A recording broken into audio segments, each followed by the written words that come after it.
HR Measurement and Audit. In this presentation, we are going to learn the concept of HR Audit and HR Accounting.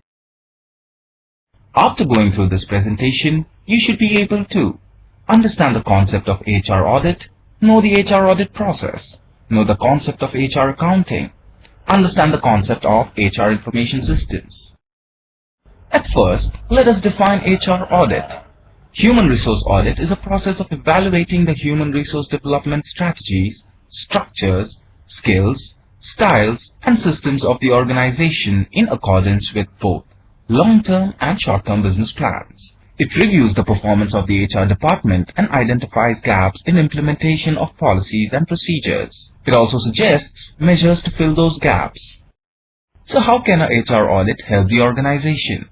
Well, it provides details about the present HR system in the organization, and at the same time, it is cost-effective.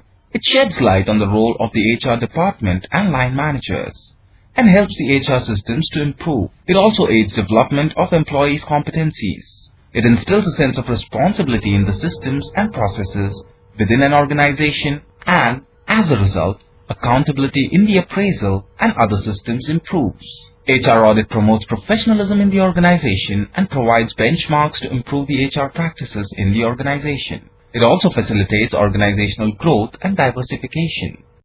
Now let us take you through the HR audit process.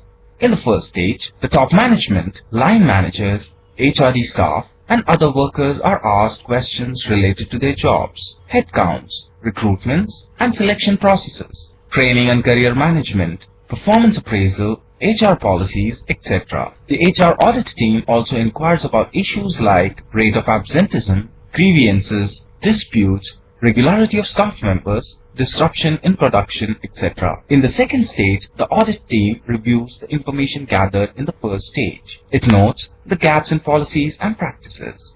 And finally, it suggests appropriate measures to overcome lapses that helps in overall organizational growth. The auditors follow up and review the entire process. HR audit should be done from time to time. This HR audit process yields several advantages. It not only assesses the performance of the HR department, but also helps them to take greater responsibility for the benefits of the organization. It helps in proper alignment of HR policies and practices. Now we move to the concept of HR accounting. It is a process by which organization measures the cost and value of its human resources. There are two main methods of doing so. First, methods based on cost. It includes three techniques. Historical cost method.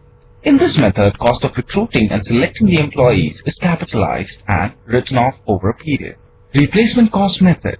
In this method, human resources are valued at their replaced cost, that is, cost of replacing the existing employee. And last, the standard cost method. In this method, total cost of hiring, training, development, appraisal, etc. of all employees represent value of the organization's human resources. The second method is a method based on value. It includes economic value method. In this method, the net present value of the incremental cash flows attributed to the human resources is taken as the value of human resources. HR accounting provides quantitative information about value of human resources and facilitates management decisions regarding various HR functions. Now, we will discuss about human resource information systems. They are manuals or automated systems for collecting, storing, processing, and transmitting information about human resources of the organization. It facilitates decision-making and controlling human resources. It also helps in recording routine employee information like attendance, leaves, etc. The data recorded is important for submitting returns to statutory agencies like IT department. Human resource accounting systems are used for personal and salary administration, recording of daily employee information like attendance, leaves availed, leaves balance, etc. Recording of employee skills, their performance and training need identification during performance evaluation. Recording cost incurred in recruitment, selection and training, career and succession planning. Like any other system, these systems too have both advantages and disadvantages.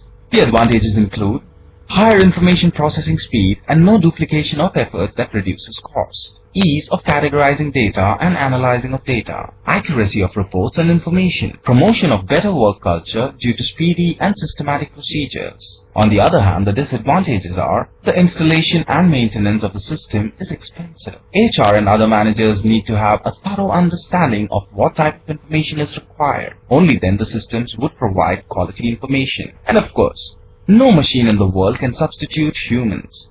A machine can't deal with humans as a human can. Now let us see how much you've learned from this presentation. Can you tell whether these statements are true or false? First, through HR audit, companies can identify gaps in HR practices. That is simple. It's true. Two methods of HR accounting are cost-based and profits-based method. The answer is false. Last one. HRIs may be automated or manual. Yes, it's true. Let's go through the main points of the presentation. Human resource audit checks effectiveness of HR policies and practices and identifies gaps, if any, in them. Human resource accounting aims at depicting the human resource potential in monetary terms while costing the organization's financial statements. HRIS is a systematic way of storing data and information for each employee in the organization.